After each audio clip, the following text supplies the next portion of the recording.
At Midway USA, we put customers first. The Nitro Express shipping system is icing on the cake. It was a big investment of time and money to take super fast, low-cost shipping to a whole new level. The Nitro Express helps ensure same-day shipping and low shipping costs. We hope you enjoy the Nitro Express. We built it just for you. For just about everything for the outdoors, go to MidwayUSA.com. I'm Larry Potterfield with Midway USA. Thanks for your business. Hunting is not easy. It never has been.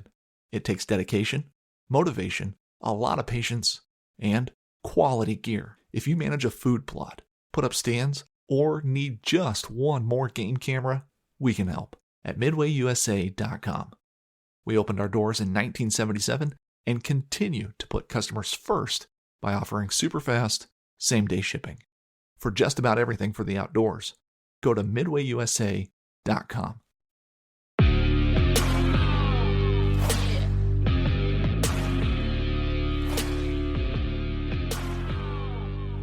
All right, everybody, welcome back to another episode of the Bowhunter Chronicles podcast, brought to you by Huntworth.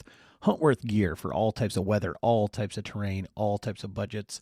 It's clothing that just works. Check them out at huntworthgear.com. And right now they're running a sale for anybody who follows along on any of the socials, any of the platforms. Guys like you who are listening to this podcast, right now use code TRKYA25 for an extra 25% off at checkout. On that intro, it says all types of weather, all types of terrain, etc. We're about to get to all types of seasons, all types of game. Just had a really cool photo shoot with Huntworth. Can't really tell you about it as far as like what is upcoming, but super cool. Had a lot of fun. Shoot on that shoot. Really kind of exciting.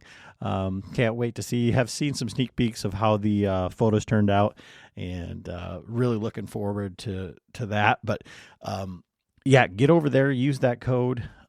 Check out that new lightweight hoodie that they've got. Perfectly timed for turkey season.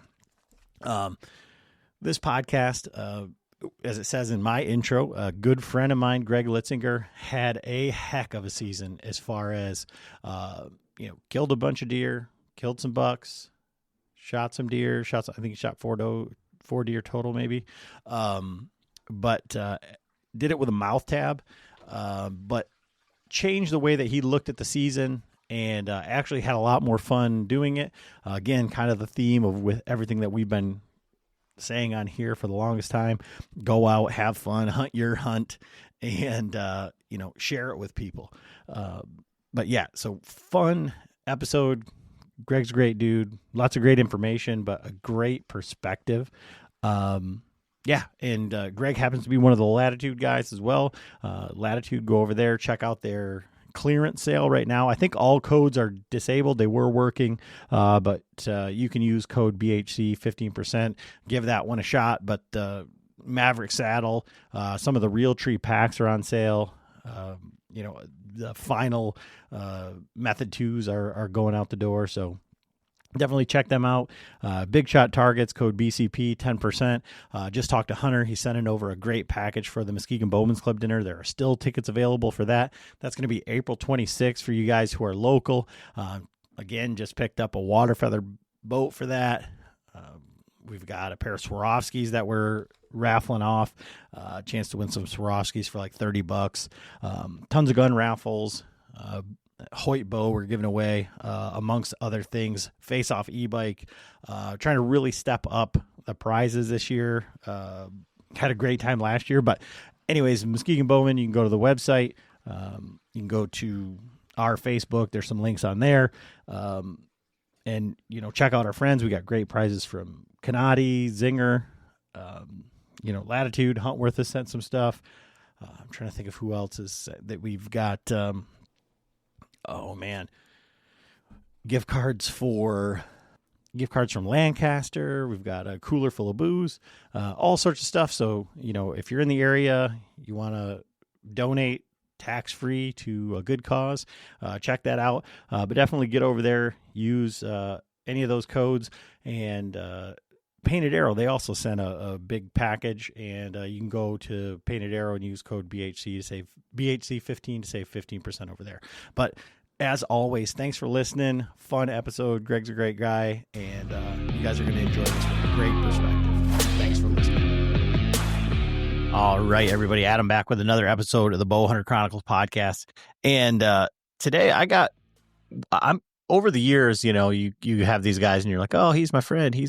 But like, I think Greg's my friend. I don't think there's too many people who would get up at 6 a.m. at a show and they like drive my ass around to the gym and be like, oh, I'll go to the gym with you. So, I appreciate the friendship that we've garnered over these many years now. We're getting old. Look at it. Oh, yeah. I know. I don't know. I saw a picture of you recently, and I was like, "Man, he is getting gray. He looks like an old man." Like, wife, and a career-ending injury, maybe. Yeah. So that's what I wanted to talk about a little bit. Is Greg, and it's funny because it's just you Latitude guys, right? Like, so talking to Corey, he had to switch around, shoot with a different. Shooting left-handed now, all this eye problems, all these things. And so Greg, what happened with you, and like what have you been working through? Because your season last year is kind of wild. Yeah, it's crazy. Well, had an injury at work. Had one surgery to correct it. Surgery failed, so I had to get a fusion surgery in my hand. I tell like that's my wrist for now on. That's all I got from it. That was in July, and just trying to work through getting back to, I guess, the new norm, my new norm. So last year I had to pick up a left-handed bow and shoot with a mouth tab. So I started that journey in August, I think, or in July, somewhere around there. And I made it out in October. And yeah. So I know, we've talked to a couple different people. We talked to the bugler, actually, Dirk Durham. Mm-hmm. He was on here. He had a surgery, and he had shot mouth tab, and actually Uncle Frank, way back like in the late 70s, early 80s, read an article in a magazine about somebody doing that, and had one of his buddies had an injury, and they built a bow and put in a leather tab for him to shoot. And so I think you maybe have like a little bit better I don't know, understanding or like mindset going into it, having had such a long history with like having an archery coach and understanding like the fundamentals instead of just like going out there and shooting. But like, what was the process in deciding that that's the way that you're going to do it instead of just picking up a crossbow like, everybody wanted you to do? Yeah, it's, I talked to Tony Peterson about this quite a bit, and I'm a physically able person. I just have to change some things, and I'm not against crossbows. I think they have a place, but I didn't exhaust every option to get to that crossbow point.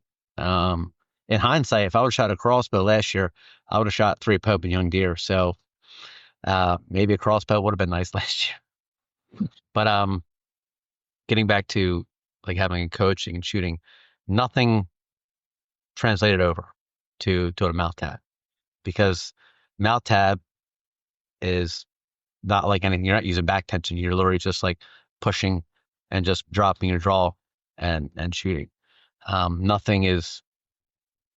There's nothing, no similarities between the two. And on top of it, I had to shoot with my left eye, which was a whole nother thing because I'm right eye, like really right eye dominant. So I had to take my right eye out of the equation 100%. Like I couldn't even draw with my right eye open in the beginning, because I would just shoot all over the place. So, and I don't know, I have really bad teeth, really weak enamel, a lot of grounds and cavities, and biting on that mouth tab caused me severe pain. I could only shoot like 15 to 20 hours at a time, and my jaw would be hurting for days. But I had to shoot like a recurve every day or I'd be awful. So I hated doing it. Like it was fun, but the hatred for it started to outweigh the fun. Come September, like it was brutal shooting that thing. It was not enjoyable at And all. and you say like none of the stuff translated over, but I don't agree with that, just from the sense of like I've talked to your coach, like he's just a philosopher. Yeah. And so like there was much more to coaching than like mechanics, Yeah. right? So like, and you said you hadn't you were able and you hadn't like got through all of your options like that. Where did you like, where was the line, I guess, for, was it just like you're just going to not hunt, or because going into it, you generally speaking have really high goals and put a lot of pressure on yourself. So what was that like? And like even on the ethical side? I think if I couldn't have did the mount tab, I probably would have went heavy into gun. I don't know if I could have jumped in. Just something about a crossbow. It doesn't, I don't know. It's like me, like just throwing in the towel, like the mount tab didn't work out. I probably would have tried to like shoot a wrist rocket, cause I had a brace on this hand, where's that? Like this is the brace pretty much I wore up until like November. So I was like, man, I can put a strap over that thing, and just shoot a wrist rocket. Cause I've shot left-handed before, when I had shoulder problems probably a decade ago. And that sucked then, but I was really having some problems with my teeth. Like I stopped going out, I think middle of November. I stopped, taking, I was out in the woods a lot, but I didn't bring my bow because it was just causing so much pain. Like even right now we're saying off camera, like I cracked 2 teeth, had it repaired, and now I'm having problems with the one. So it's like right now, like I got a lot of pain. So I don't know. I said moving forward, like if I couldn't use it at all, then maybe I would shoot left-handed before I did a crossbow. And then like I said, I did break out the muzzleloader. I cleaned that up. I was gonna, cause we got a pretty long muzzleloader season. Kicks in right around Thanksgiving. It's a lot of, and you can shoot bucks with muzzleloader jersey. So that was my fallback plan, just to put meat in the freezer. Cause the last 2 years, I mean, last year, the 23 season, I lost $3. Season before, never got a shot off. So the freezers were empty. The goal was just to put meat in the freezer because my little one loves deer meat. And she said, I need to kill deer. So that was the goal.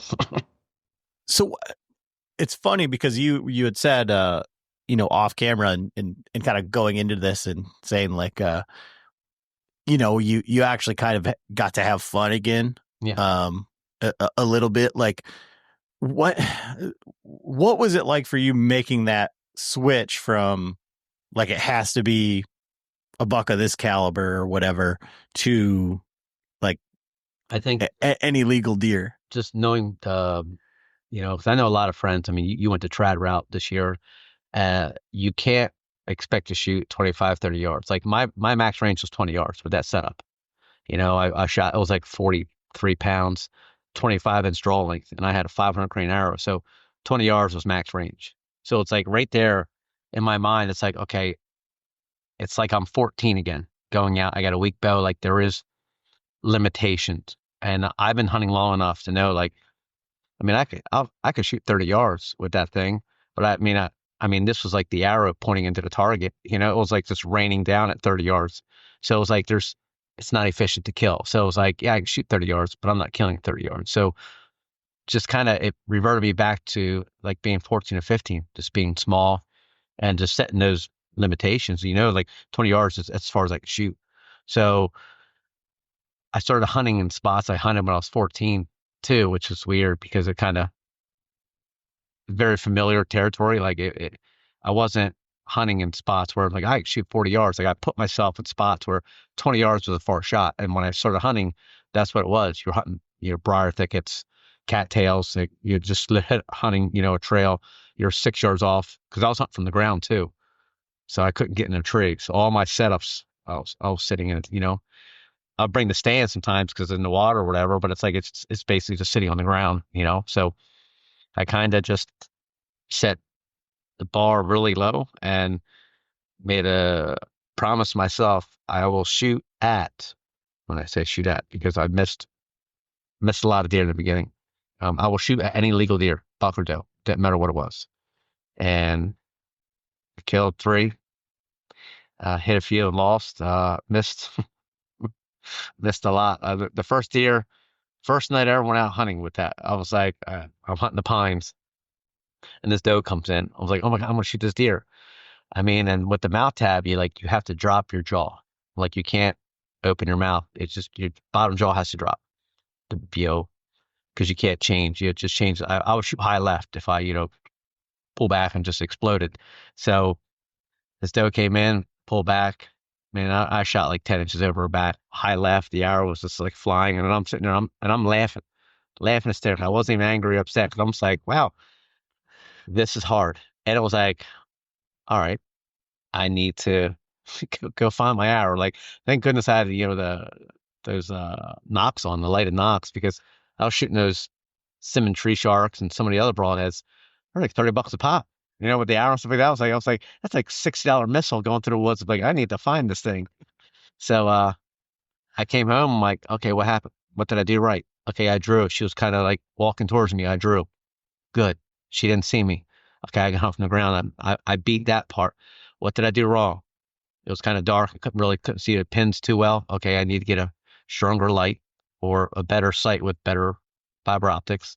I was like, and I started just in the backyard, just shooting low light and trying to get it to do what it did. And then when I finally figured out what I did, it was like I was just kind of just what I shot, So it was like, okay, I got to just, So it was like I was trying to get my heart rate up, and I think it was I was so excited, And it's like I'm more of a subconscious type shooter. Like, I don't think about what I'm doing, and like I was talking to Clint about this because he had Joel Turner on, and when me shooting with a mouth tab, I had to run through every step to make a good shot. I couldn't just like, hey, I got this, because it's maybe a couple of years of doing this, that way it would be muscle memory, but I was still new to it. So I literally had to say, okay, close the right eye, and then I'd like the mouth tab.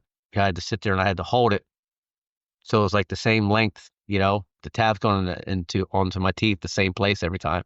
So I had to go through it, all these little steps, and then, and then twist the peep and then like make your shot. And then it was like, but every step I had to go through my brain, boom, boom, boom, boom.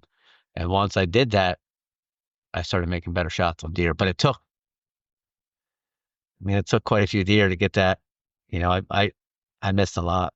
And I hate saying that, but it's like, I missed a lot. It's like, I flanked a few, like grazed off their back. And it's like, not even mad. Like, I think all in all, killed 3 deer, lost 2, lost 3, and missed probably, I don't know, 4 or 5. I don't know, missed a lot. But I went hunting 20 times max. And that's like 13 times. And I did like 4 or 5 like double sits in the morning and in the evening. I didn't really hunt a lot, So I was very productive with my time, to say the least, in the woods. So did you feel like, it's funny because when I had a similar experience with the trad bow, you miss and you just laugh because it's just like, I can't believe that just happened. Like, and then that happened. But just like the laughter and like seeing your face, like right now, like, cause I know like in the past, like, when you lose deer, and nobody likes losing deer, or you miss them or whatever, like you get like angry, or like, it's like one of those like burning things in your soul. In my heart. Cause it's like, I failed.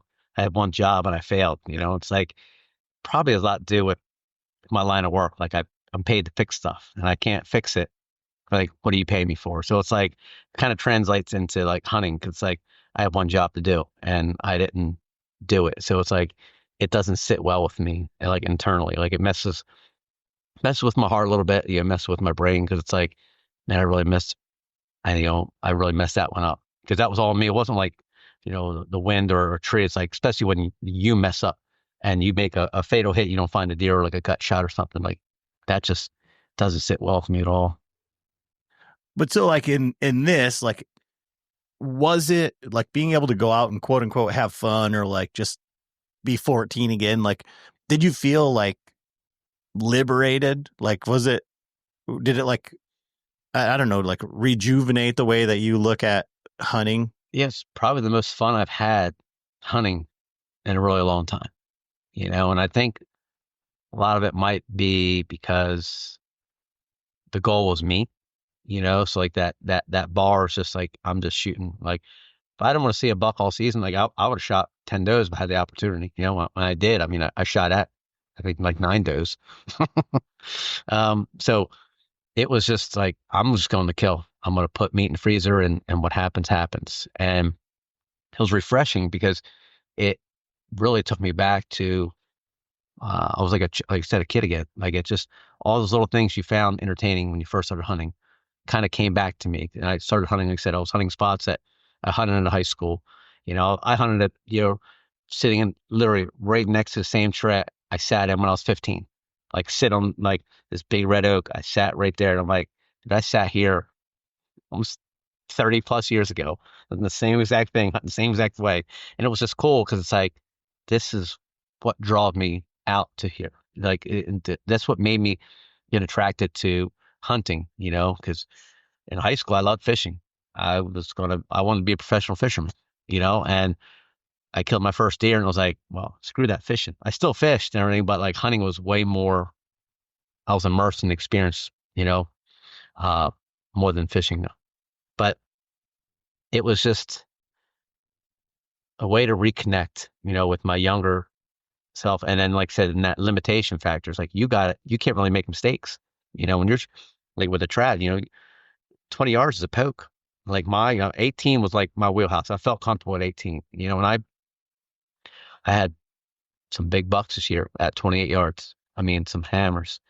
And I'm just sitting there just like, I won. Like, I'm sitting on the ground, basically on the ground, and I have this 140-inch caliber 8 at 29 yards, dead to rights. I've pulled back on him, everything. I'm not gonna take that shot. I know how this ends. So it's like, I just let it down. He never knew I was there. It was like, man, like, I won. Like, that's a win, And then the next day I had a beautiful buck. He was facing me. He was like 25 yards. I'm like, this ain't happening. Same thing, full draw.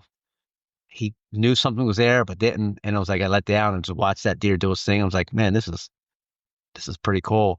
But being old now, I have that wisdom. It's like, they're just low odd shots for that setup. I'm not going to take them. If I had that bow right there, it'd have been game over. I had that one that was literally 25 yards facing right at me, and I would just put that thing right there and just let it eat. But, and then I shot a nice 6-pointer. I shot another one in the reeds, a buck in the reeds, and I shot a doe, and they were all exciting. I mean, they weren't jumbos or anything, but it was like, I did, something that it was very challenging for me when I picked up the bow. Like, it was very frustrating, challenging for me. And it's like, I accomplished more than I ever thought I would accomplish with that thing, So it was like, I kind of needed that, I think, maybe with everything that was going on with this, like, mentally, like, I needed something like that to kind of ground me and bring me back to what's important, in the hunting space and everything else outside of the hunting space. So like, on that note, like, what does that do for you going forward? Because it's really funny. And I find, I mean, it's almost like chasing cameras, right? Like, you're doing this, you're making decisions that maybe in your mind, you're like, oh, I know I need to be here. I know I need to do this. But then you get a picture and you're like over here and you're doing that. So like, this year, what was different? Were those spots just not hunted anymore? I mean, because you changed like so drastically. Like, you wouldn't have hunted any of those spots with your current setup. So how does that change going forward for you? Well, I said last year, I put up a bunch of cameras. I didn't really check them. I just went in. I was like, like I said, and my hunting was like, yeah, my tooth's kind of hurting me. I can't really shoot today. I was like, all right, I'm gonna go out, So it's like whenever I wasn't in pain, like I went out and I literally just had, I'm gonna go out because I had all time world like an evening sit. I go out at 11 o'clock in the afternoon and just scout till I found something. I was like, man, this is it. Sit it and like, nope, I don't see anything, And then like I would hunt like 3 days in a row and I'd take some time off. Like I pretty much hunted just midweek too, which was there's nobody else out there. I didn't really have human competition, so that might have had something to do with it. I did a lot of Tuesday, Wednesdays, and Thursday hunts, and there's like no pressure, like no people, so that could have had a big part in it. Why I was seeing the deer I was seeing. But it's like, before cameras, like you went off last week sign and scouting your way in. Like I've always been a mobile hunter, so you always scouted your way in. You never had the spot like I'm gonna go just run across this field or through the swamp, sit in this tree. Like you just found sign and you hunted it. So I just kind of did the same thing. Like I took the bow for a walk a lot. I remember walking, I was in the marsh, had to, have my little stool, attached to the backpack and just walking the edge looking for anything coming out into this bean field. Dude, I didn't see nothing. I literally just walked like 500 yards of bean fields and I didn't see anything. I was like, man, this is it. I just went home. This is like, what's the point? Like I didn't see any good tracks coming in. They were all the beans started to turn a little bit. I'm like, all right, they're not eating these beans. So what am I going to do out here? Like maybe catch a yearling or a fawn. So I'm like, I'll just kind of go home and, do my dad duty, husband duty, and save the hunting for, another time. But going forward, use the cameras. I hunted some spots with, I had historical, the areas like mid-October, bucks come through here. I just hunted that. So it's like moving forward, I'll do the same thing. Like cameras, bucks come through here. There's a week. All right, I'll throw a sit at it. I'm not gonna. The only time I'll really check my cameras, I guess, is if I'm hunting near one. I'm gonna just keep the cameras like more like inventory. Still, like I said, I run a few cameras, but just use them. Check them. Like, okay, there's a big buck in the area. Like, I'm gonna take my cameras in a more of a general area, I think, too. Like, I move my cameras a little bit where I can check them kind of easier. Because some of my spots with the cameras, like, yeah, I'm going to go hunt this swamp. I got to go in the swamp, check the camera. Well, I think that's kind of not, like, looking back, not a good thing. It's a good spot, but if I go in there and it's beat, I just blew out that spot for no reason. So it's like, I need to pull the cameras back a little bit, maybe run 2 or 3 on the perimeter so I can check them and be less invasive, And if nothing's there, I don't need to go in there and ruin a good spot, Wait a couple of days before I go in there. Does that Now, make sense? yeah, but I'm thinking more along the lines of like, so each year, like, do you have like, so this year you had like, you said you'd have 3 Pope and Youngs, you'd have had a opportunity at those, right? Yeah. So is that a typical year for you? So that's what I'm saying. Like in years past, you're quote unquote like trying to shoot big bucks, and this year you're like, I'm just going to shoot whatever. You lay back, and now you had opportunity at deer that you'd really like to kill. Yeah. So does that change your like hunting style going forward? I think it's like that with a Tommy Boy, the analogy when it's turning, he just freaks out. I think that scene resonates with me because sometimes you try too hard. You don't let things just happen organically, and I think that's what I was really good at way back when. I had my spots, I was just like kill spots, it's like, and this year was kind of the same thing. Like I didn't do like just sits. Like I went in every time the goal was to shoot a deer.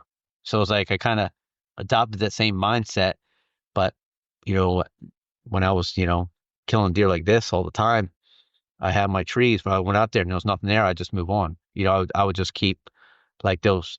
I didn't have a lot of things invested in one tree, one spot, so to speak. So it's like, it's not there. I don't care. I'm going somewhere else. And I think this year I kind of did the same thing. Like the goal was to kill deer every sit because, I wanted to put meat in the freezer. So it's like, it put me in that predator mode a little bit. Like I moved a little bit slower, And it's like I did things probably I forgot, you know, because you're like, I need to be here. I need to be in this. Like, I was like, I'm just going to go and hunt more organically. And I think moving forward, this year especially, I won't have any time. I'll be a weekend warrior. So I'm going to try and adopt the same mindset. It's just like weekends, every sit is going to be a kill sit. I'm not going to go in there. I'm like, I'm going to just scout. Like, I'm going to hunt a morning, because I can't waste any morning. So I'm going to have a specific tree. I'm going to hunt in the morning, scout my way out. If I don't see anything good, evening, scout my way in, hunt. Nope. Next morning, do the same thing. So my mornings are going to be super aggressive. And the evenings, I'll hunt hot sign when I find it, scout on the way out. I think that's one thing I can take away from last season. Keep the bar low. Not low like I'll shoot a spot of fawn or anything. Just I will shoot does beginning because I used to shoot a lot of does, 15 years ago. So I never had to worry about putting meat in the freezer. If I didn't shoot a buck, hey, I still had deer meat. So it's like when you got meat in the freezer, it's like hit a few home runs in baseball. You feel you got a little confidence. You're like, okay, I can do this again. So the goal is to shoot some does in September, October, and when an opportunity buck shows up, I'll take it. And so how does that like play with you mentally? Or do you just feel like I can't even believe that I'm going to say these words about you, maturing, Crying out. Yeah. in that, because like I know from shooting foam with you, right, that you have an ego. Like you're like I'm not gonna not make this shot. Like I'm gonna make every shot count and everything like that. And so from a hunting standpoint, from a inches standpoint, from a goal standpoint, like how does that weigh with you? And I think it's important because, like, quote unquote, like you're a guy in the industry, you're a guy, who's kind of hung his hat on this sort of style of hunting and being successful and things like that. And how does it feel to like be the weekend warrior and walk it back? Because I think it's important for guys that are like, coming up. Even guys that are been in it a while, like all these deer here, they're 95% of my deer in the wall, 90% are Saturday morning deer. Like I was the weekend warrior because I didn't have time. When I started killing really big deer, I didn't take vacation for hunting. I took vacation for snowboarding. I would take my 2 weeks and I would go up to Vermont and I would go out west. I never took like time off for hunting. I worked nights. I'd hunt, in the evenings, and I'd hunt the weekends. So the weekend warrior mindset, I've always had it, so it's like, I don't know. It's hard because I expect certain things of myself. And as I get older now, and I think too, like having kids kind of plays a little bit in it because, I never set out to shoot 140. I just shot out.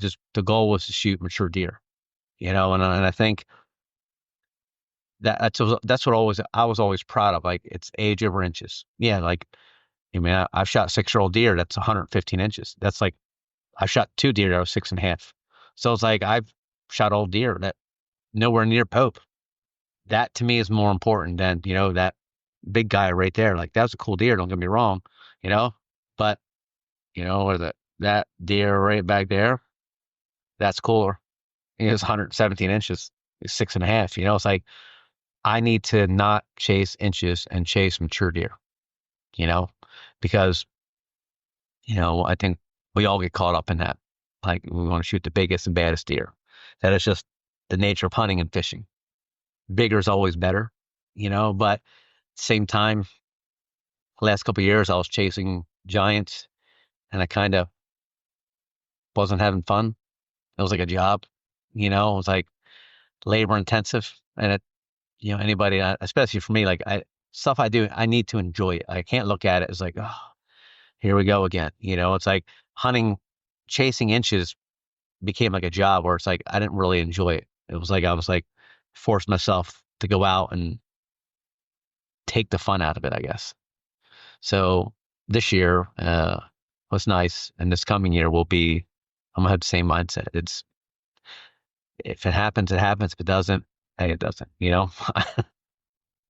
But So God, it's funny though, because like I feel like I catch a lot of crap from my friends. Like, I think a lot of people like appreciate my like very blasé or like laissez-faire like approach to it, because it's like if something walks out, like I'll be super excited, but like if I get excited, I'm gonna shoot, and I get excited a lot, yeah, and that's the fun part for me.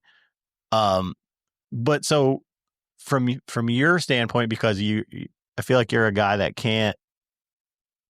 I don't want to say like I feel like sit still, like be stagnant. Like you can't just go out blind. Like you got to be, and I think it becomes more important as a weekend warrior, because each one of those sits is important. Just like this year, you had a fewer amount of sits. So like as you're going forward, like, is it going to be just kind of like meat hunting first, and like where's the bottom of the inches train? Like, are you getting back into not any legal deer, but yeah. I mean, I'll step it up next year a little bit. Like I mean, that first deer I shot last year, the first buck, he was injured. Somebody shot him on crossbow through his both knuckles. Like I had to shoot him because that's just what you got to do. The second buck I killed. I mean, it was just I was in the marsh, like in this area I haven't hunted in a really long time, and the sun's starting to set. This buck comes out. He comes in. I grunt him across the field. This never happens. He's a cool buck. Like he's a big body. Just terrible genetics, horn wise, dark. He comes across the field. And it's like, and they cut the beans. And it was like really dry, powdery. Like and he's coming across. He's like trotting across. It was like a little dust cloud because the wind's blowing. He comes in. I'm hunting these persimmons. He goes in, eats persimmons, comes out, and he's just got just this ball of reeds on his head. And he's coming down right at me. I'm like, I really don't want to shoot him. I was like, 'cause I see what he looks like. He's a nice deer, but I'm like, it's prime time, Like I seen a really good buck the day before, and I'm like in that same area. And I'm like, I'm not gonna shoot him. But he's coming down. He stopped and he's just moving his head, and the reeds are moving. The sun's setting, it's like all orange geese are flying by, and I'm like, I'm about to shoot this deer. I was like, all right, and he comes in and he stopped at like, I don't know, 12 yards. And he's just standing there, and it's just like just a ball of reeds, you know. And he's like, he caught my grandson, so he stopped. He's looking around, and I mean, I literally had, you know, I was a foot off the ground, just in this tree in this giant bush.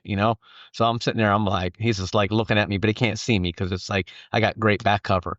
And he's standing there. I was like, I gotta do it. He's broadside, like literally the sun's just starting to, it's just dip down. And I'm like, this is like, I wish I had a camera because it was like everything was like cinematography wise, it was perfect. And there's geese honking, and it's like this deer standing there, like the sun setting. And so I was like, I just shot and blew right through him. He ran like 50 yards and did a backflip, and it was like the big cloud of dust, and then the sun set. I was like, whew, man, that was awesome. 'Cause it was like, it's cool. I shot him, he's dead. There's no tracking, and it was like, he's right there. And I was like, and I'm middle of nowhere.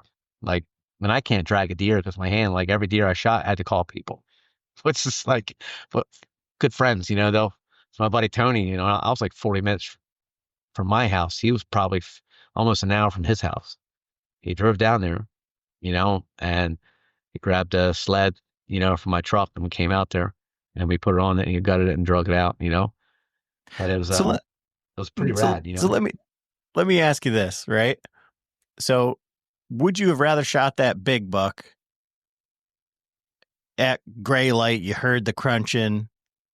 He comes in 30 seconds, 20 seconds later, you shoot him, he's dead. And didn't have that story. Like, like you watching you tell that story, and I've heard it before. Yeah. Like, it's just such a super cool thing. Like, would you rather have more inches? and have that bigger buck on the wall and have no story, just like I got set up, it was gray light, I heard some crunching and I shot him?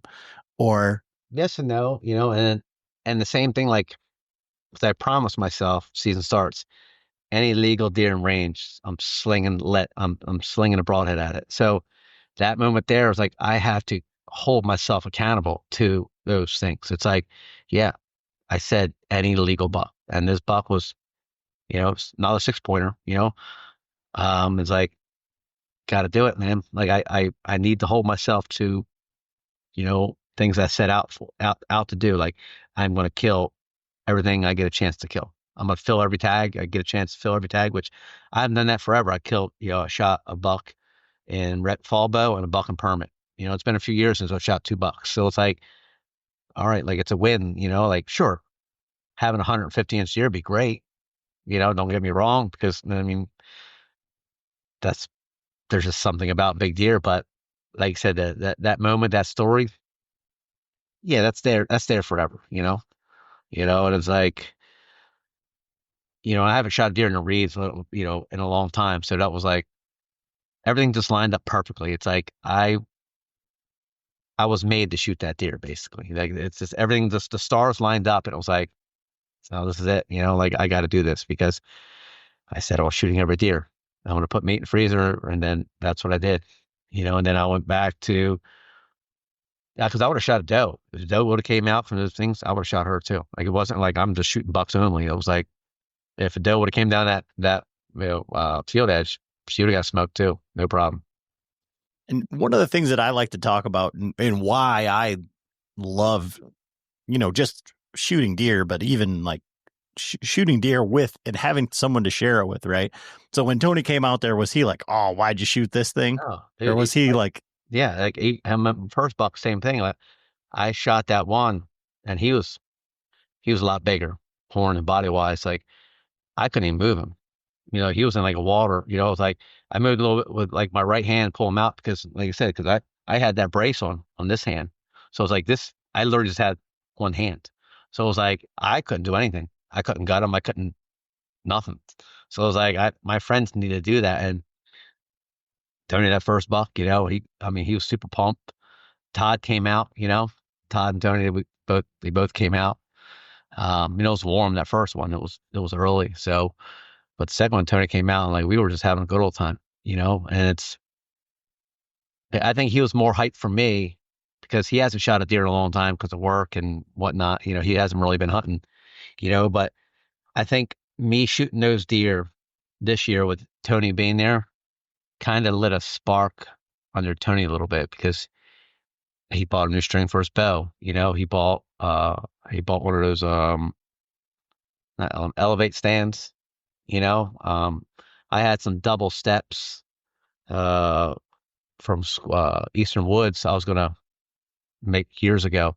Well, he cut his old lone wolf slicks down. I gave him the double step, so like, he's getting into hunting again, because I think me going through with like that injury, and then like shooting deer and all the stuff, it brought him into the fold again, which is nice, because he was like, one of my hunting buddies. Like, we went, whatever.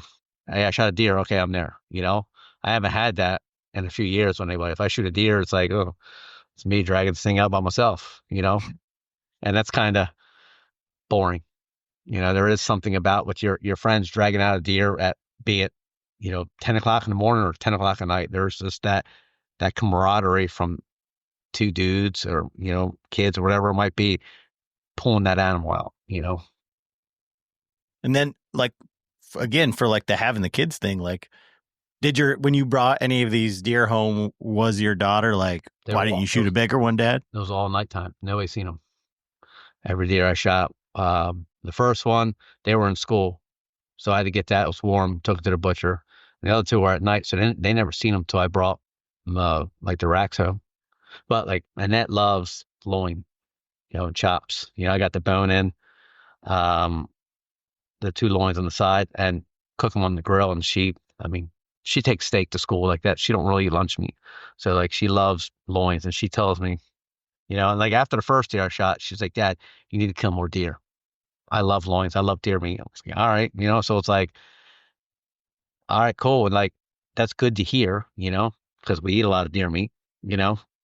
And then second one, more meat. Third one, like more meat. Like we're out of loins now, and like she's upset. I need to kill more deer because loins are delicious, Dad. And I mean, I think that like that whole scenario there, like everything we just talked about, kind of like showcases like the way that I feel like about hunting in general, is that like it isn't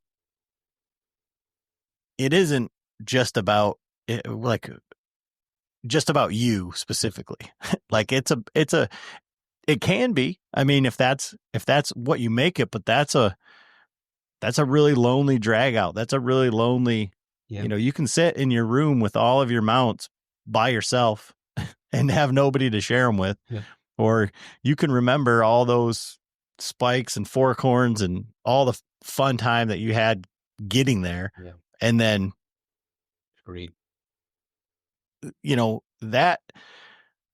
I feel like that's the best thing. Like even just to come out of like this podcast here is like to have a guy like the almighty Greg Litzinger to say like, I'm shooting 6 points from now on. Yeah. We have a thing for 6 points. So it's like, hey, yeah, I like sixes. Maybe I'm not the big six I was chasing there a couple years ago, but hey, it's still a 6 point.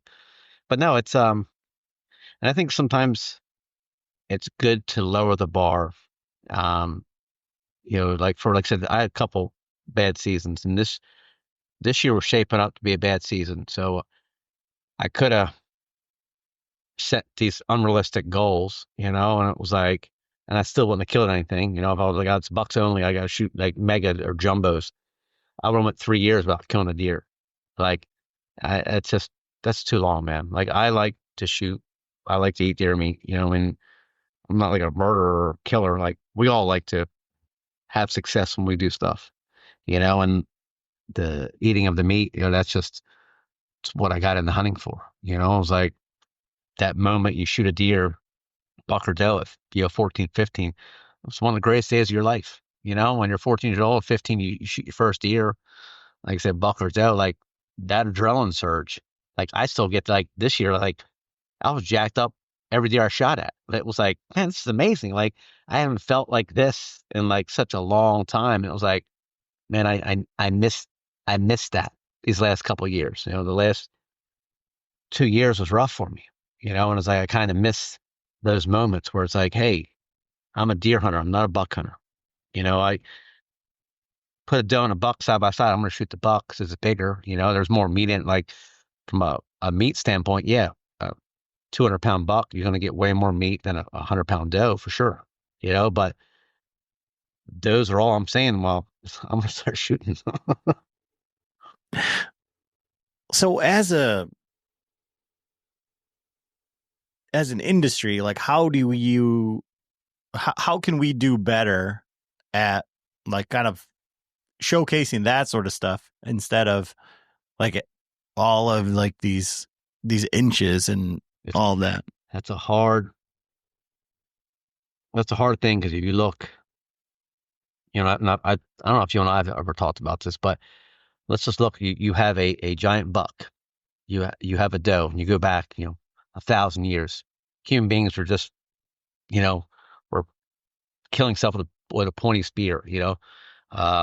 That buck is going to provide more than a doe, more material for hides, clothing, better weapons. So it's like us shooting big deer is nothing new.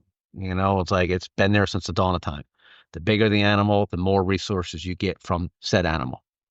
We really haven't changed much. We're still that same, person, I guess, when it comes to hunting. You put a 12 point and you put a doe. Everybody's shooting a 12 point. That's just the way it goes. Maybe because they're a rarity, maybe now it's not necessarily for a resource thing, but in a public land space or like a heavily hunted state, there's not many 140s to begin with. So there is something to say to shoot an old big deer, like there's not many of them. Like there's does, there's hundreds of does. There might only be two, 6-year-old bucks that are, 120 or 140, 150, whatever it might be. I don't think we're ever going to get away from chasing inches. just because there's less of them, but just highlighting the everyday, shooting a deer, the deer camp camaraderie. Um, I think that's needed. It's not shown enough, like those are not necessarily looked down upon, but they don't celebrate it. I think, if people put out there and celebrate those moments, and if you could film those moments, like in a swamp shooting a doe and you got your 5 guys dragging it out, 5 buddies, but filming that talk and then putting it out there in like real content, not like mass produced content, just raw, unedited, unfiltered, just dudes dragging a deer out in the woods and had that mic'd up and all those little moments, it's like, that's, I think more people need to share that. But it's hard because, people are sharing content for clicks and views these days more than sharing it because it's the right thing to do. Like, quick story about it, like a doe. Like my first mountain deer was a doe. I'll never forget. I still hunt with this guy John, but I put a picture up at his archery shop. I mean, it took me 3 years to shoot a doe in the mountains. Like remote. So it's like I shoot her, drag her out. Awesome. It's like my crowning achievement of deer hunting. I'm like, man, I shot her like 10 yards. Like everything came together. I was so proud of it. And somebody was looking at the picture, looking at me, and was like, why'd you even shoot that, post that on here? And I remember John was like, you know how hard he worked for that deer? He goes, every deer is value. He worked his butt off 3 years, driving 3 hours to shoot a deer in the mountains. And John like had my back about that. I was like, yeah, I was super proud of that deer, but there's people out there like oh, it's just a doe. Oh, I don't know, man. Like, you're just a terrible person, I guess.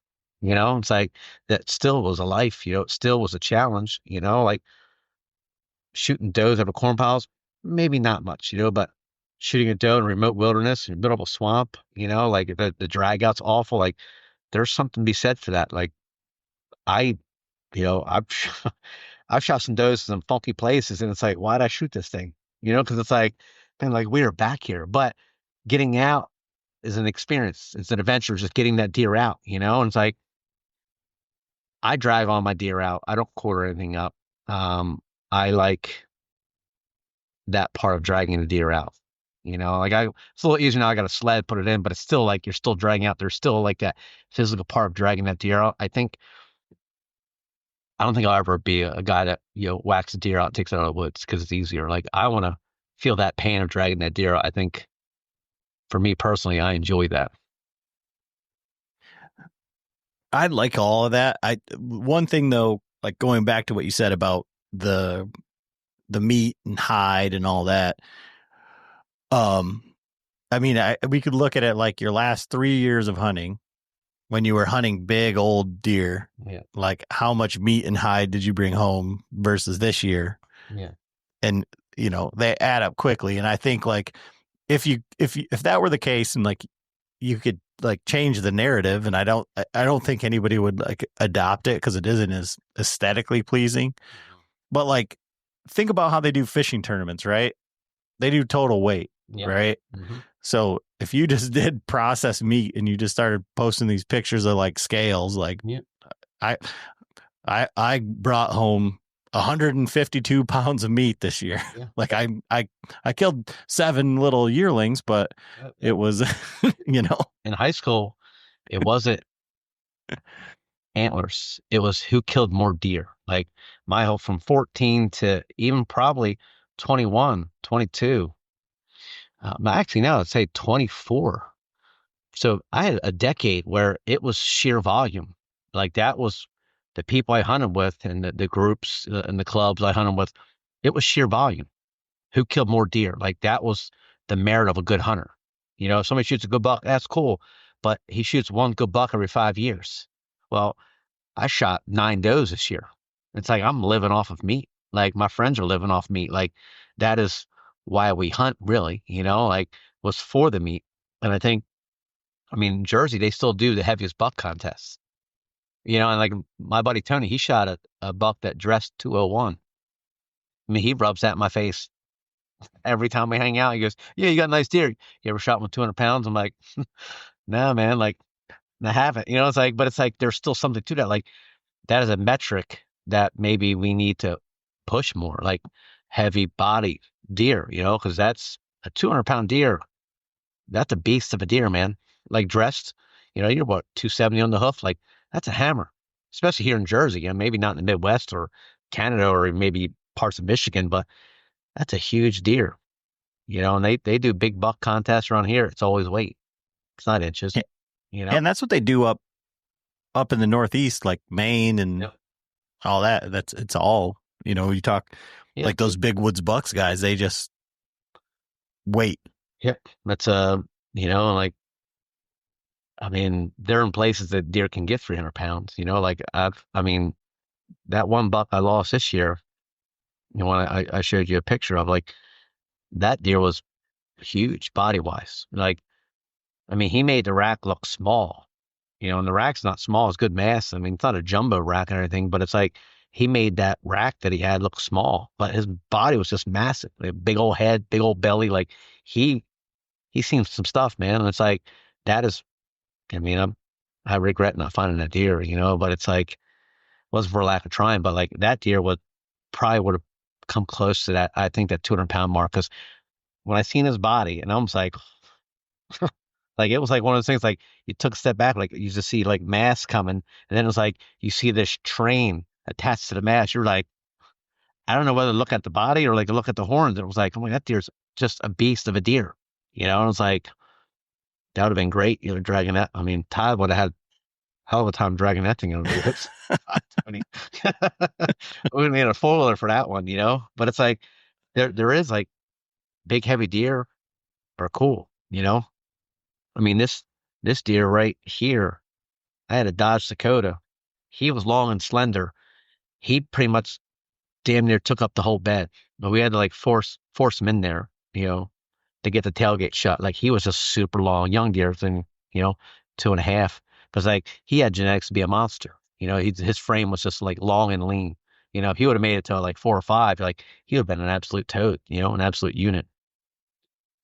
But like there again, it's like the genetic things. Like not every deer is going to have 140-inch rack, 150 or whatever it is, whatever metric people use, and 190 pounds. Some deer just have crappy genetics, crappy horn genetics, but massive bodies. That's an old deer, or vice versa. It's like they got, great horns, but like skinny bodies, that's just the way it goes. Now for you, like for you going forward, like kind of from like a weekend warrior mindset, like do you feel yourself getting back into the sheer numbers game, or are you going to say, well, and again, back to the whole like crossbow, bow, mouse tab, like rifle. I mean, if you're going to just go for meat, like rifle's pretty darn efficient. Yeah. Yeah.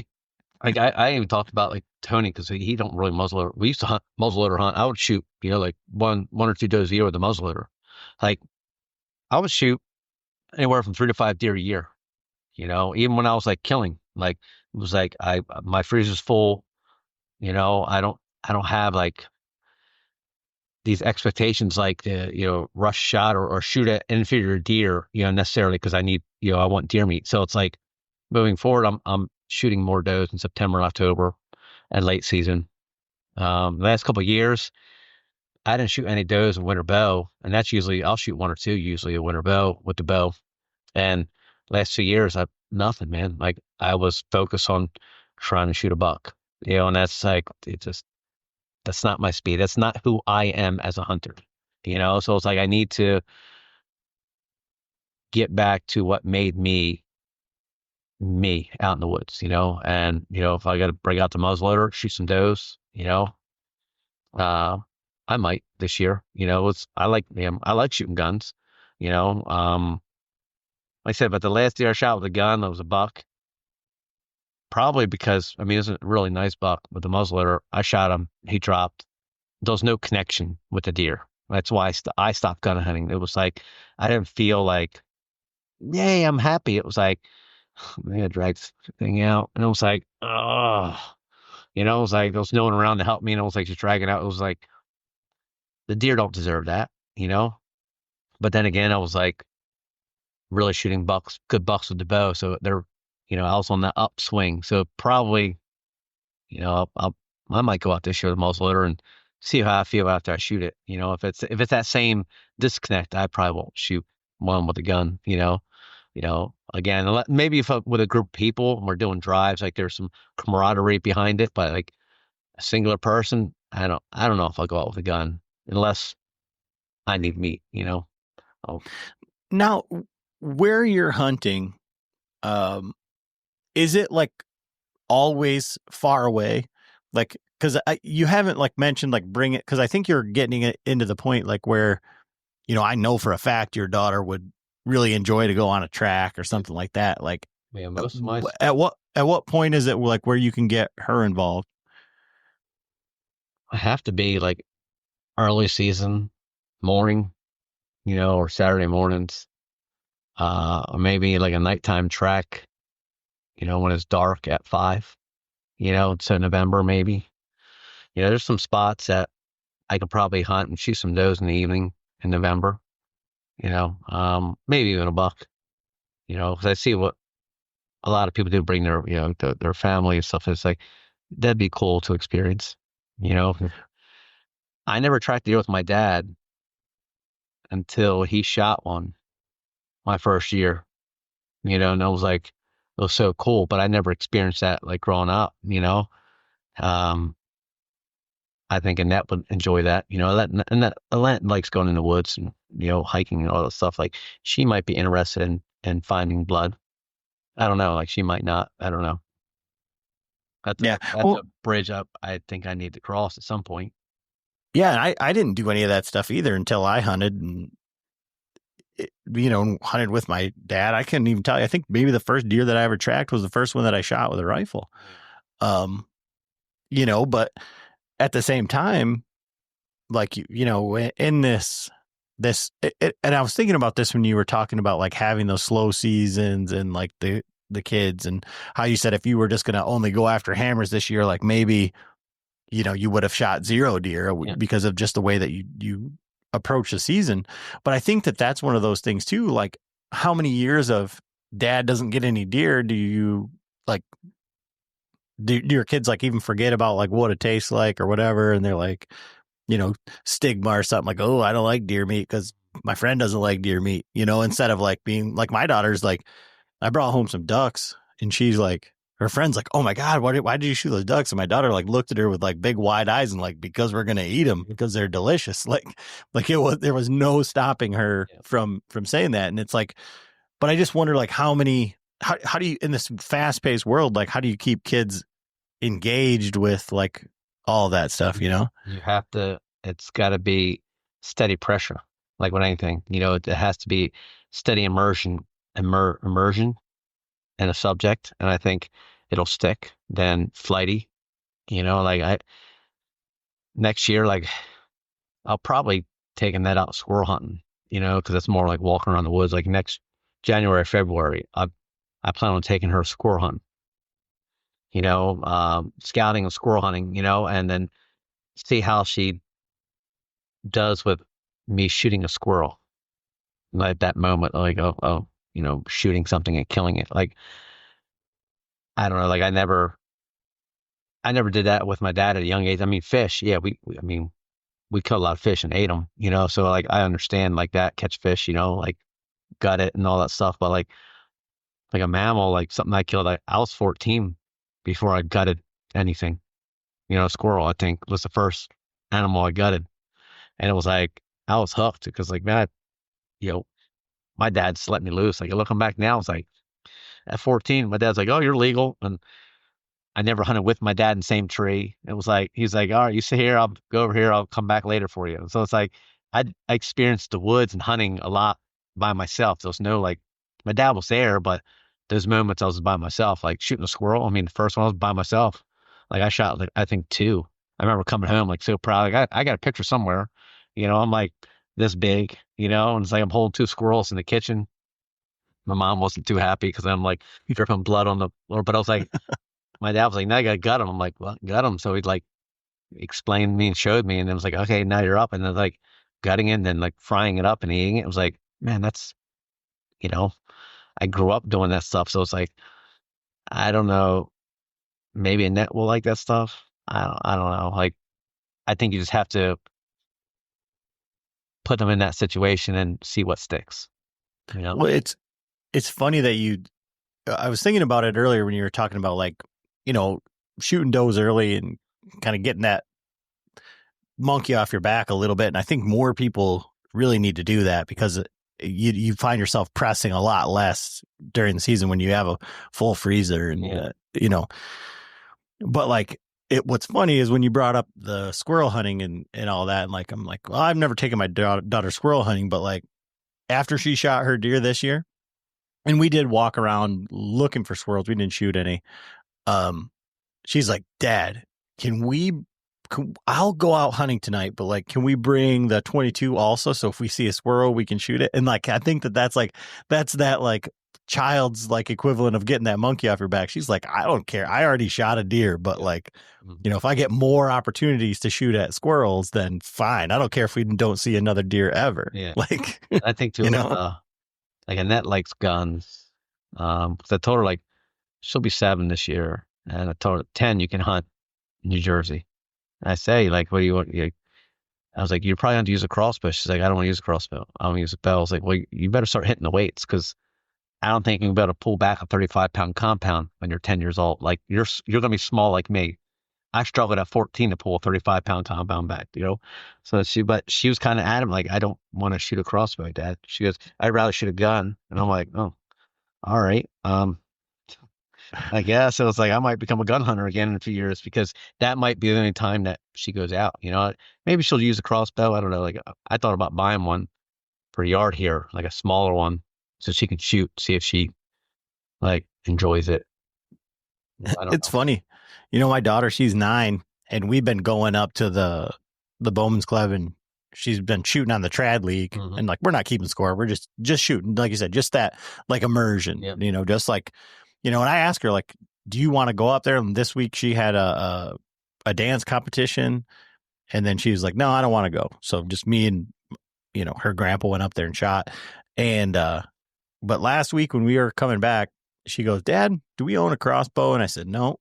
But if you want one, we could probably do that because, if you want to get more time in, like when I'm hunting, like you'll have more opportunities. Like, it's a long season. And she goes, I feel like it's just kind of lazy. And I was like, okay. She goes, well, at least it's not an air bow. And I said, yeah. I said, that's true. Like, but I said, I know a guy that thinks the same way. I said, but I said, and trying to be like inclusive, I was like, well, that they're, for kids, like you're not going to be able to draw back a bow that's going to kill a deer for a while. So like if you want to bow hunt, that may be your only option. And if you hear kids that are hunting with crossbows and they're kids, I was like, there's really nothing wrong with that because they're at least getting out and getting outside. And she's like, yeah, I guess. Yeah, it's like I said, in gun-friendly states like PA, they got like their rifle season. There's like tradition into it. Like I guess certain pockets of New Jersey, there's like gun hunting traditions, but like around here, I don't know. Like I don't think I could put my daughter into a club situation in New Jersey and hunt deer. Like I had to run in this year with clubs set up, I'm with the bow. I tried going outdoor shotgun, with my bow. Had a guy set up literally like the whole drive line set up behind me, guns pointing in my direction. I was like, man, this ain't for me. Like, I'd rather not even be out there during shotgun week because it is just pure chaos. It's all about killing. It's not about like, it's just massacring deer, basically. Some clubs, they're volume guys. So, yeah, we got 27. You drive by their pole, it's a bunch of, raghorns, which nothing wrong. But if you're shooting, your club's shooting nothing but raghorns, well, it's hard to get big deer if you shoot them all before they get big. And it's like, and I know some of the guys too, like on some of these clubs, like they're good bow hunters. They have standards. But come gun season, it's like, I'm massacring anything. I'm just shooting anything. I'm like, you shot a really good buck this year and like a couple of does. Like, you don't need to shoot a small 6-pointer. Well, it's for the meat, it's for the pole. I'm like, yeah, but like you're not helping the herd. Like you're not helping the herd. Like you're hurting it because like you got meat. You're just doing it for a picture on a pole. I guess I don't know. Like I've I've tried club hunting. It's just not my speed. Like I just never could get down with shooting a spike, with a gun. It's like, oh, I don't need to. I shot some does and never shot a buck. I'm good. Like, and I would get into altercations with people in the club because they just wanted volume, numbers on the pole. I'm like, it's not. I don't hunt so the club down the street thinks we're better. I don't get into that.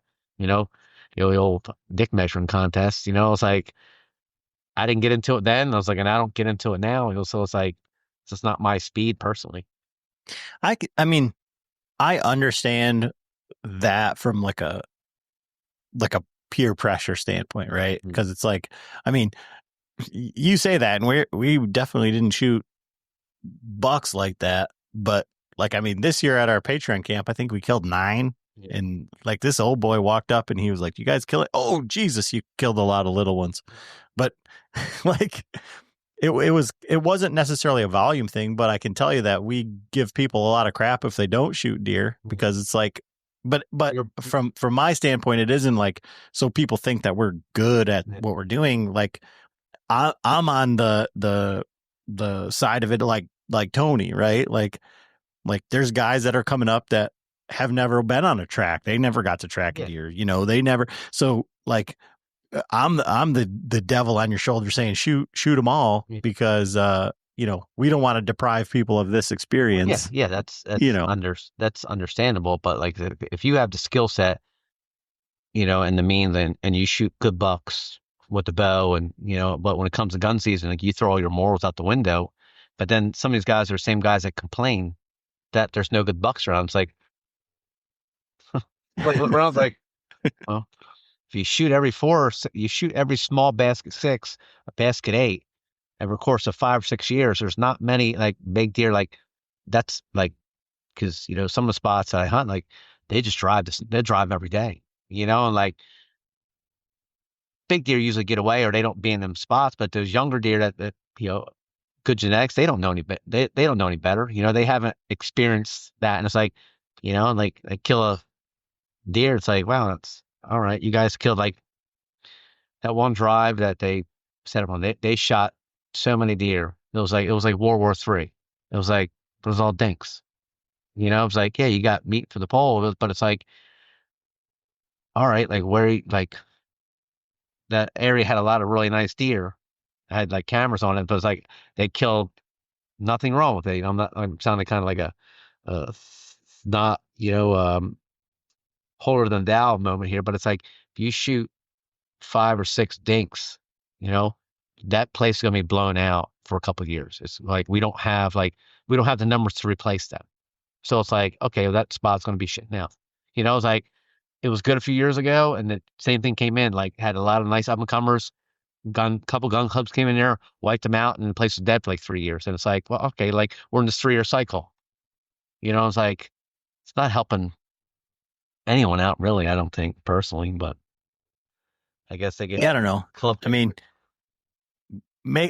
put it back to the numbers game, right? Like we're just going for quantity. I guess. I mean, if you go by my metric of like we're just gonna do, pounds of meat, like they're winning, right? But, true, but it's like in the same aspect, like you can just you get your doe day permits and to drive and just whack the does.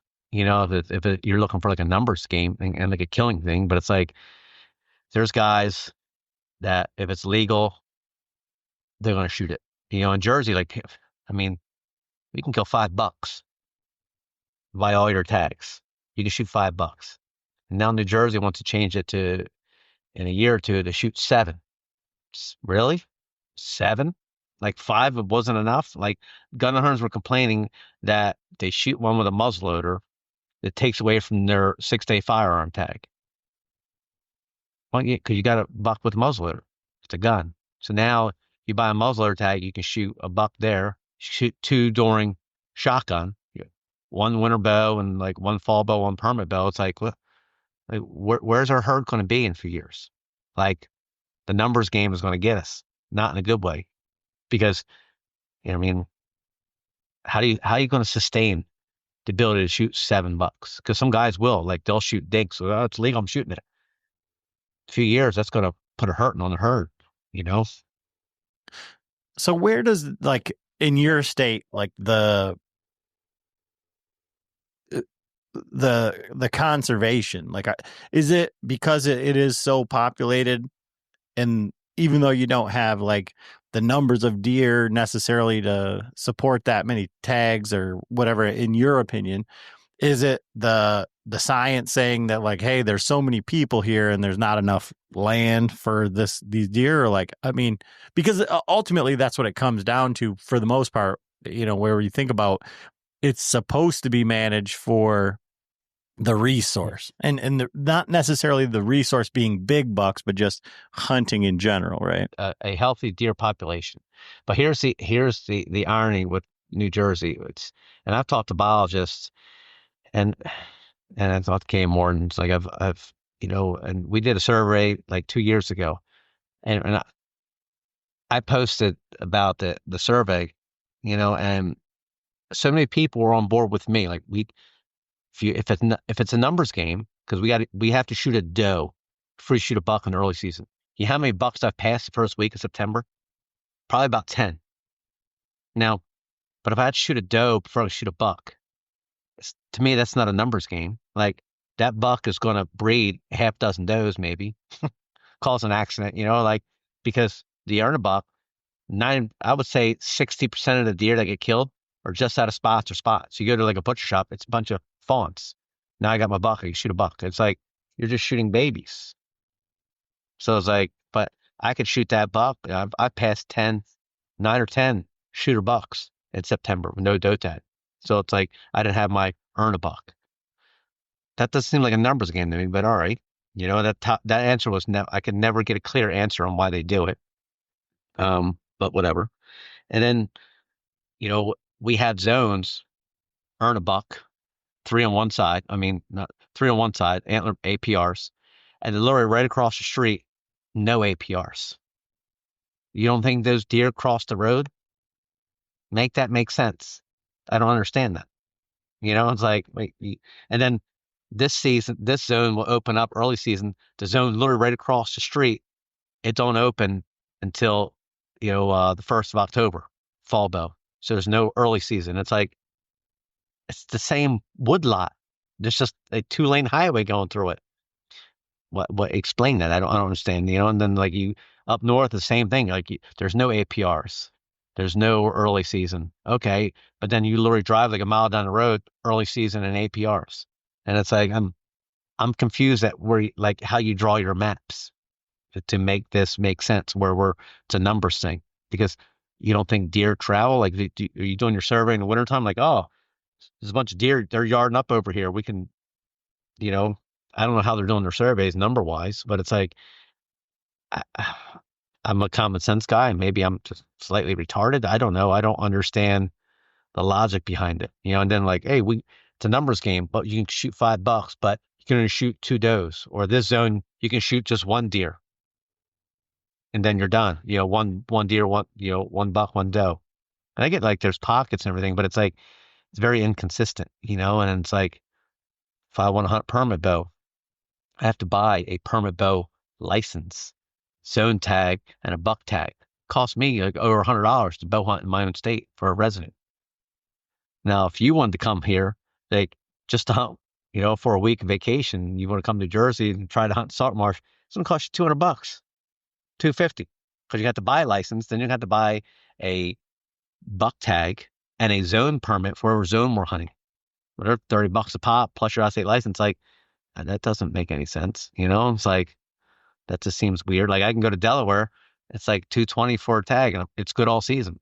Like, I can hunt the whole state, whatever. Jersey's like, well, give me this, give me this, give me this. Nope, you need to pay more money. Pay more money over here. It's like, it's a state that likes to take from us hunters. That's for sure. I mean, they do a good job like preserving land, but man, if I bought every tag, every license. That's a couple $100 every year to deer hunt in New Jersey. It's like, that's a lot of money, man. Now, and it's interesting just from the sake of like, Michigan, I feel like probably everybody does. I bet you there's people having the same conversation about Iowa and Kansas because of like, the non-resident hunters and this and that, and all things like that. I don't think there's anybody that's like, man, we're really doing it right. And I really enjoy the way that our DNR manages our deer hunting. I mean, the grass is always greener, but I think in Michigan, we complain the most, or, I feel like we're real vocal, and everything that we do, like we do a lot of complaining. And now we've got these things where you can shoot 10 does, and now there's like muzzleloader, whatever, you can use any weapon. So you can use a rifle in muzzleloader season. And, there's complaints on both sides of that, but the reality is that Michigan guys aren't, either our hunter numbers are going down, or we're only targeting bucks and we only want big bucks, and nobody's, the areas don't have them or whatever. And we're just not shooting enough deer. And, however our feelings are, like, we as hunters need to be doing a better job to manage and to be involved.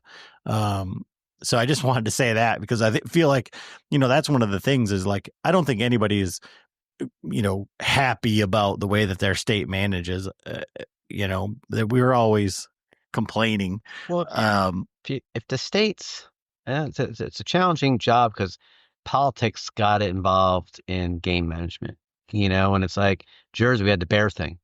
Like, we're overrun with bears, man. Like, Northeast PA, New Jersey, like New York, like that whole cluster is loaded with bears. We had a bear season. We tried to, there's rules for shooting bears, all that stuff. It's fine. Numbers were manageable. And then the governor came in and, like, he ran on, like, no bear hunting. I don't care what the science says. We're not doing bear hunting. Then it's like, all right. And then it's like a few years, we're going to do bear hunting. And then they canceled the very last minute. It's like, you hire biologists. This is what's happening. This is what happens. And then it's like, and politicians are like, well, I don't like that, so no. And then they like cancel. I'm like, how do you cancel? Like, I'm confused with that. It's like, trust the science. Oh, we don't like that science. We're not just going to have it, and it's like, it's very frustrating, across the board, because even like we filled out a survey every couple of years. Like, with this last one, what are you looking for? Like, get rid of earn a buck. Yeah, that didn't happen. And I talked to probably 200 people online and different shops. Nobody said they liked earn a buck. Not one person, because, like I said, you're passing on a buck, So it's like, but it's like, hey, we still got it. Who's still out? Who likes earn a buck? No one. I bet you guarantee it's like, nobody put that down. Oh, thank God we got earn a buck. No, like, maybe shotgun hunters, because, like, oh, bucks will last a lot longer. Maybe I don't know, but it's like, and then shooting of more bucks. I didn't talk to one person who said, man, that's a great idea. Because if you manage a deer like a resource, like, you look at what Ohio did when Ohio was really uppity up, Pennsylvania right now is uppity up. They manage the deer as a resource. It's you can look at it as income for non-residents and whatnot. But I don't think certain states look at the deer as income, like Iowa and Midwest states. Iowa probably does a good job of income. That is, those animals are drawing people into the state, putting money into the local economy, et cetera, and they have certain limitations. That's good. They're managing deer as like crops almost. Jersey's just like, just kill them all. Like, all right, like, they did that in PA years. Like, I mean, PA was a terrible spot to hunt for a long time. There wasn't many good bucks running around, a lot of those, and it took them a long time to right that ship. And now, like, it's good, but who knows how that's going to last, because politicians get in, and they'll change whatever, certain people cry and whine and complain, and we'll cater to them. I mean, like, just baiting's legal, crossbow's legal, and now we want to kill like 7 bucks. It's like, I don't understand the logic. How you're going to look long term? Is like you want to get more hunters? We allowed baiting to get more hunters in. Are they the hunters you want in? Are they going to go to bat for hunting rights? It's like I'm torn with that. It's like I don't think you need hunting baiting, to be successful. If and now crossbows, baiting, like cell cameras, like it's a tough sell in New Jersey, man. Certain spots. It's very difficult to hunt public land and to stay involved and want to be involved. Like guys come in, like they're all about it, like, private land. Yeah, I got my bait pile, I got all that stuff. They don't really hunt private public. Like Delaware, public, no cameras, no baiting, nothing. El natural. Delaware and private, you can cameras and baiting. That's what people do. But Delaware is nice to go hunt public because you're just hunting natural deer. I mean, if you like, I got an hour commute to get to Delaware, but I can go hunt Delaware. It's been a few years now. It's like, wow, this is nice. You're just hunting deer, like hunting sign. It's like there's no cameras. Like there's something to be said about that I kind of enjoy. I didn't like it at first, but now I like it because it's like the bar is a lot lower because you don't know what's out there, and you're deer just being deer. Man, it seems like that's like kind of like an overarching theme here is like, well, now we're going back to the way that we used to hunt, and it's a lot more fun. It's a lot more freeing. So what would you tell guys that are, maybe like looking for a change or wanting to be more fulfilled by their time in the woods, given like I said, that overarching kind of like theme here? I think you need to set, like before the season starts, or even like when you're scouting, set goals.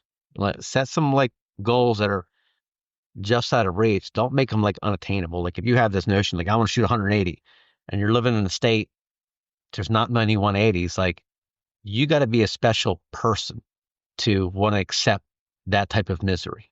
Like just tell yourself, I want to shoot a mature buck, whatever it is, be 110 inches, 100 inches.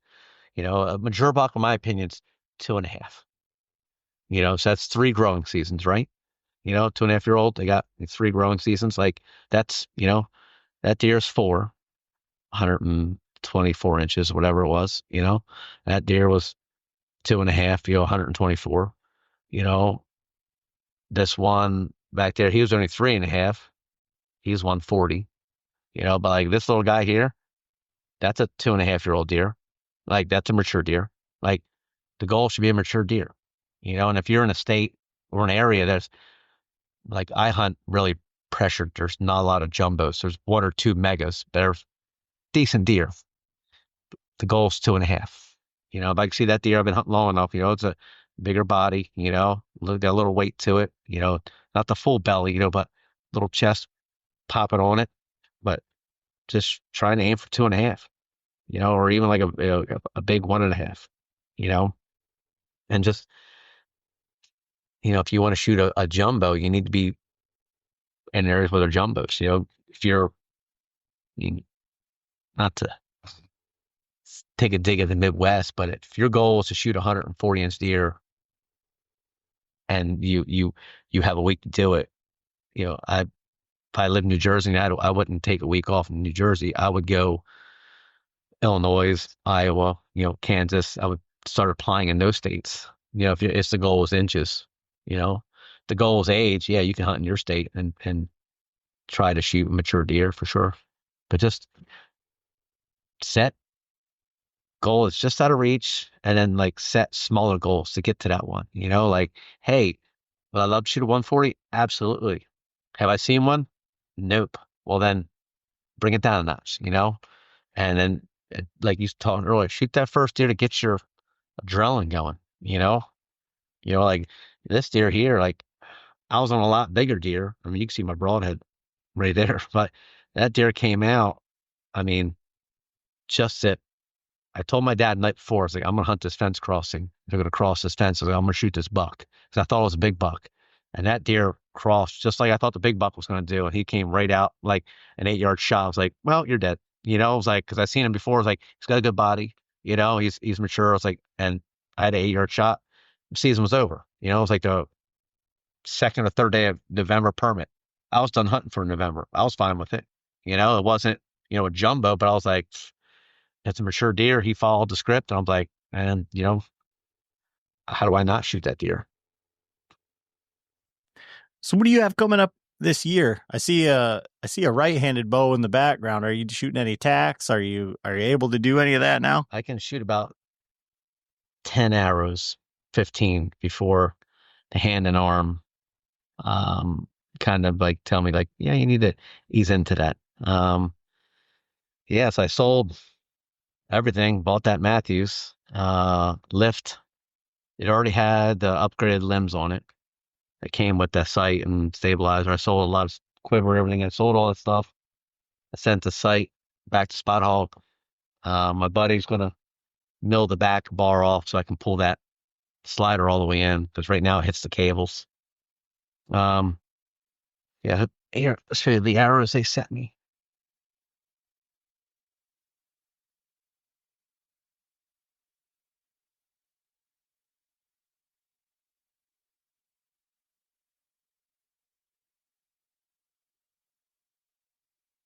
I mean, that's like a boat propeller, but Yeah, Brian showed me those yeah, from Canadi's. yeah. Yep. Look at that three fletch. That's just, I mean, I don't know if you can see it, but it's like, holy smokes, man. Like, I like a big 4-blade broadhead, so, but I shot these, I made a 300 spine. Shot them, but my peep's not right because those Matthews, you need that special press fingers I don't have. Um, and the press I got here won't press that one, and my club don't have it. So it's like I took it to a shop, put it on there, and like, because I didn't bring my release like an idiot. They have that stupid handheld one, like the wrist, but it don't. We put the peep in, and I'm like, yeah, this is pretty good. It's like a half inch too low. So I was like, now I got to take it back, move it up, just so I can start shooting. Because like I tried to, a full draw, you know, I tried, my buddy tried moving it up a little bit so that because the strings not as much tension, and it's still all it did was just rotate the peep this way. So I was like, so I need to take it in and get the peep set to shoot. But I mean, I'll shoot like 10 hours here at the bag target, just getting in the hang of it. But it's a lot, and that's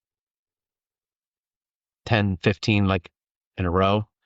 My wrist has been like, we're gonna call that quits, because it's like it's not even really the wrist. It's like it's just the form. It's like rating here, and it's just like a lot, But I'm hoping that's not going to be like forever. I hope not. So I want you to talk about just so people have some like awareness. You ended up going with that Matthews because they have different grips and different grip angles, so I was able to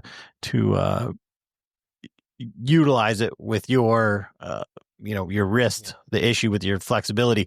But what I'm getting at is I did hear that there was another bow that you were kind of into that now has adjustable grips, and you were really talking up the Dartons, and I don't think they get much love. Can you tell us what you liked about that bow? I mean, when I first, like right before the Harrisburg show, local shop went, and then I shot the Matthews, and it was a Matthews. I mean, the lift X, but it's basically the same thing. But it's one of those bows. Like I've shot a lot of bows, and I've never been razzle dazzled by a Matthews. I shot that lift X, and it was like, fuck, I'm gonna have to buy this thing. Like it's like because it's like it's new, but it's just felt like, man, this is nice. The draw's little rough, but it's 345. It's a speed bow, basically. It's going to draw rough. But at 60 pounds, it's not too bad. But it's a stout draw. So I went and shot the Bowtex. Like they were nice. Shot the Proven 34, but it just felt heavy. Like with my condition, I was like, I need like a lighter bow. So I shot the Darton, and I was like, it says 60 pounds. And they're like, yeah, 60 pounds. Whatever. So it's like, I remember just pulling it back, and I remember just pulling it back, and I was like, I actually like pulled it like away from my face. I was like, I remember like looking at it, and I'm like, it's like, you sure this is 60 pounds? I checked, it was 65 pounds. It was so smooth, and it was like, wow. That is a wow. And it was, I shot the 33, the new sequel 30, is it 33 bells. I mean, like really nice, but the grip angle just didn't work. It's just too flat. I needed something, and now it looks like somebody's making grips, adjustable grips for the Darton. So like I don't want to say maybe next year I'll maybe try a Darton again, but like it was just slower than Matthews. It's significantly slower. The speed rating, so that does but it just felt really nice in the draw. And the 35, like if I was doing 3D, I mean that Darton 35, that's it's just like wow. I know it's like it's a good all around bow, but like the 33, because the rides are so long, like that Matthews just feels longer. Like that's the 29, and I don't have to dip my head into it. The full draw, it's a 30. I think we measure it's like 32 inches or something. So it's like it's actually longer than it's almost like probably like a 33-inch bow, really. From older style bows. Where I liked 34 was always like kind of my wheelhouse, just because of the string angle. But that's really close. But that Dart, Yeah. I mean, it's just so nice. Yeah, I just feel like they don't get. I mean, obviously, from a target archery and 3D standpoint, Darton does get some love, but from like the hunters, like nobody ever talks about it. And you shot that Matthews, and then when I saw you at Harrisburg, you're like the Dartons, like It's so smooth. Like, and like it's for me, like not shooting a while. Like I like smooth. I'm not a speed guy. Like at 60 pounds, like that's still stout. At 60 pounds. At 55, it's really nice. But still pretty impressive speeds at 55 too. Like I could probably shoot that thing at 55 and would feel like the Darton at 65. Probably be comparable speed wise. But that Darton was just, I mean, everything just felt good about it except that grip angle. Like if Darton were to make an adjustable grip like Bowtech, or these guys, like I mean, they would. It's just an unbelievable bow, and like all that tuning technology they got in it, like built into it. That's what I liked about like the Bowtechs, and even the Lift X is you can just tune on the bow. I was like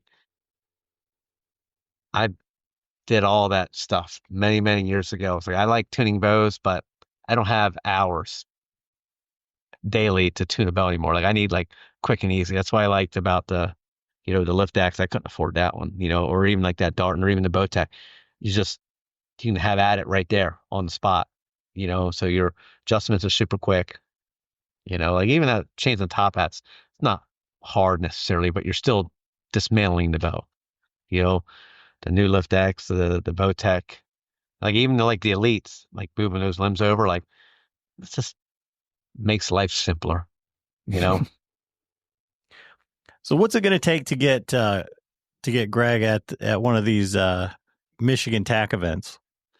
Vacation time now because I'm starting to,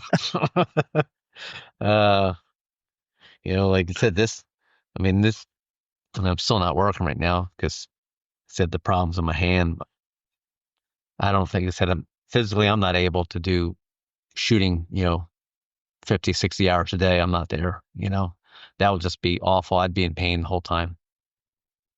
You just come and hang out. You don't even need to shoot. Yeah. Just drive up 16 hours. Just go. It's like an alcoholic just going sitting in the bar, not drinking. Exactly. Or like Greg being at a country concert. Yeah. Oh, that was yeah. So that I don't know, a lot of changes this year for me. Like moving forward, my new norm, I guess. I need to accept my new norm and not take things so serious. Like injuries like happen in life. That shit happens. But it's like how you perceive that. Like I can doom and gloom about this, but it's like, what's that going to solve? Nothing. So it's like I need to be better at not being such a downer sometimes with this. That's like the limitations I have now, like just even doing stuff like trying to rake leaves sucked. I was like, because it's like I can't even like rake leaves because it's like my shoulders. It was like my shoulders started hurting. I'm like, what is this? So it's like I have to change everything I do. It's different. It's like even like I had to like work on the washer, and it's like this wrist don't wrist this way. So I was like, I was trying to like get something in there. I was like, it just doesn't bend. So I'm like, and I didn't realize like how much I use my left hands for little screws. It's like finite stuff. Like this hand's like it's like strength. It does it. The motor skills are not as evolved as the left hand. It was like try to get these two fingers to do what the left hand does. It's like, no, go left. And it's like, no, we're going to go the other way. I'm like, I don't want to go left, go right. And it's like, I got to tell myself like righty tighty left. Cause this one's, I can still do it with my left hand's like without even seeing it. But the right hand's like, I don't know what I'm doing. So I'm like, righty tighty. Okay. That's righty tighty. Okay. Okay. That's righty tighty. Okay. Righty tighty. But it's like the left hand's, it just was more, I didn't realize like how much I use this hand in day-to-day tasks. So, going forward, what do you got coming up this year? Like, what you got anything planned, or are you just New Jersey. nothing, huh? Jersey. I'm a native hunt Delaware because like I said I'm not gonna have much time to hunt to begin with. So Delaware is probably not even on the card now this year because like what buy a license, buy a $220 license to hunt 2 days, 2 or 3 sits. I say because as it sits right now, like if I go back to work, like when I go back to work, it'd be prorated. I'll have like 3 days off. I think it is. I did the numbers.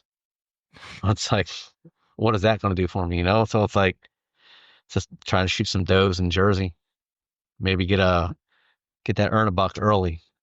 Because I got areas where there's bucks in the early season, but I just can't ever shoot a doe. So maybe me shooting some deer this year will lower that. I'll be able to shoot some does again. Hey, you need to go to some of those doe areas, those 15-year-old Greg areas. Yeah, I mean, just have fun again. Sit on the ground. I think it's usually it's like that's what's great about the early season. It's just the last hour of light. Really, some of them spots you can just go in after work. Sit on a bucket, kind of blow down and shoot them when they come out. Hopefully, they don't run back in because I don't know if I want to go in the mosquito-infested frag looking for an 80-pound doe. I think that's the thing that we all struggle with. It's like, I think, when we end up, on these like adventure style hunts or whatever, and it's like, now we just created so much work. But it is that mindset. It's those, sharing that suck with your buddies is the reason that we do a lot of this stuff. So, looking forward to following along and watching your rehab. You need to document some of that stuff where you're coming back. I tried. I was like, man, I was gonna like film something like shooting.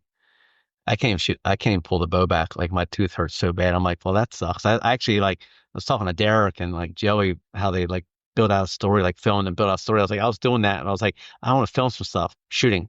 I can't even like pull back. Like my tooth is like, we're good, thanks. So I'm like, well, that sucks.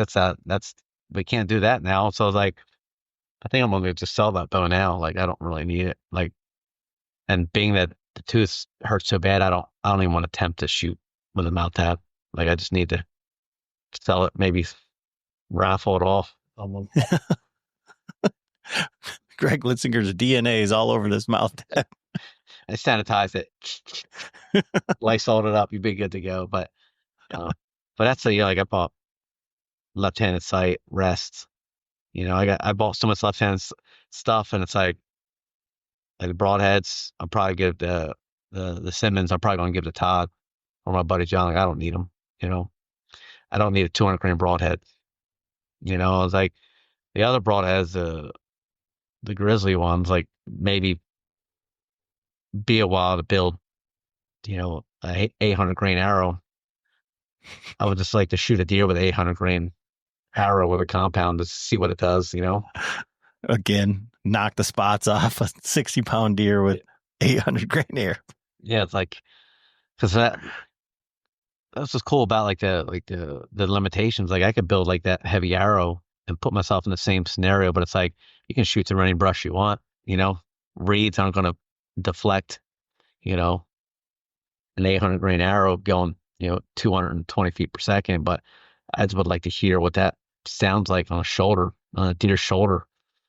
You know, watch it just go through. But it's like, then there again, you're still in that same arc thing. It's like flat is definitely a lot better, in my opinion, especially for whitetails. So that's like More. that one deer I was thinking of shooting. I was just looking at all the stuff in front. The deer was like 25 yards, 26 yards, but there was just so much. I know that arrow would just rain down. Just looking at it, I was like, man, that is just asking for trouble. Because it's like, I don't know what that arc really is. Like this, I should be like 270 feet per second. Like I know what that does for shooting it for years. So it's like, I know what to expect. I know what's not going to be in my way, what's going to be in my way at out to 40 yards. That thing there is like, the bow this year, like shooting like this at 30 yards. And it's like the scene from 300 were just raining down arrows. Yeah, absolutely. I mean, and I feel like that's a little bit of like the trad stuff too. I mean, My bow probably wasn't much. I was 25 inches. And I think my arrow was like 508 grains, 502 grains on a PSE uprising. Not exactly a fast bow by any means, but it's like, 43 pounds, so it's like, I mean, I shit you not, 20 yards, dude, it was already starting to curve down, and it was like, it was quick, but at like 25 and 30, it was just so slow. I mean, it was like at 30, it was like, I mean, I think I shot it at like 38 yards at the club, and I mean, they got like the flat face targets. I mean, it was literally like this going down a target. Like I had a hard time getting at it a target because it was going against where everybody, like, all the grains, trying to get the fibers out because the 200 grain tips a little bit bigger than the arrow. I was like, I can't cut this bag target open, but I was like, I might have to unscrew this arrow and leave this thing in there. I could not get it out because it just went against years of shooting straight into a bag target. I'm like, yeah, that's cool. Not really, but all right. Well, looking forward to seeing how your year this season goes, and hoping that you could at least have just as much fun and take the pressure off, so you don't fall back into the like. What's it? I was talking with Tony, like he's all in it. He's all in it, and we scouted these last couple of weeks. Every Saturday we spent 4 or 5 hours. So if I can keep him that, because he wants to kill, he hasn't shot a deer in forever. So like he'll be all about the does. So that'll help me. We can help feed off each other, So it's like, okay, you're about those. Okay, we'll both be about the does. We'll find the does and we'll hunt them together. And get your buck tag the first week or maybe the first weekend. All right, I'm going to hold you to it. We're going to be, you and me. And we'll do it. We're going to be like the Wolf of Wall Street. Like, you got to pump those numbers up. Yeah, just pump those numbers up. Well, I owe it to Annette. Annette, she's like, Dad, you need to kill more deer. So I was like, okay, well, and I'm like, I got a couple deer, bucks I'm Euroing now. Trying to Euro, I should say. The first one was I just cooked it too long. It's all brittle now. That I bought that buck boiler. Like it was like a good 145 degrees for a while, and then like I hit the 8-hour mark. I went out there. It was like 195 degrees. It's like, whoa! And it was like I pulled it out, and I was like, I just touched something. Like it's just, just trying to get stuff out, and it's just like I didn't do a good job. But I got space. Once I get rid of the 3 deer heads I got in the one freezer, I'm like, it's like the old slap the car hose. Like you can fit four deer in this baby, so it'll be empty, ready to go. Oh man. Well, looking forward to it, Greg. I appreciate your time, man. All right, Adam. All right. See you later.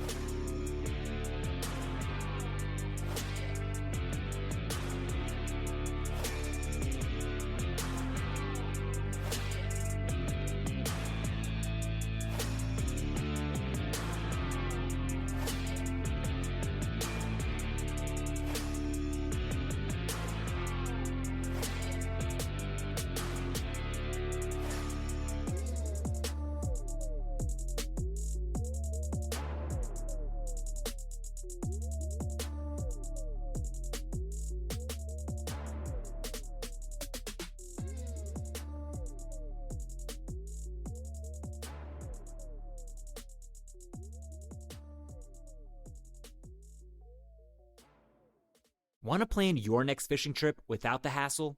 FishingBooker.com is the best way to find and book a fishing charter anywhere in the world. Whether you're chasing trophy fish or just looking for a family day on the water, Fishing Booker makes it simple, fast, and secure. With thousands of experienced guides, verified reviews, and 24/7 customer support, Fishing Booker takes the guesswork out of planning. Visit FishingBooker.com and book your trip today. Fishing Booker. Fishing trips made easy. Friends of NRA is your chance to support our Second Amendment rights and preserve America's hunting traditions. Join Friends of NRA at one of our 600 exciting events nationwide. From games to auctions and exclusive firearms, Friends of NRA events are your chance to support a cause you care about while having a great time with patriots in your community. Whether you're a seasoned shooter, an avid hunter or outdoorsman, or passionate about freedom, there's a place for you within Friends of NRA. Visit friendsofnra.org to find an event near you. Stand up for freedom with the Friends of NRA.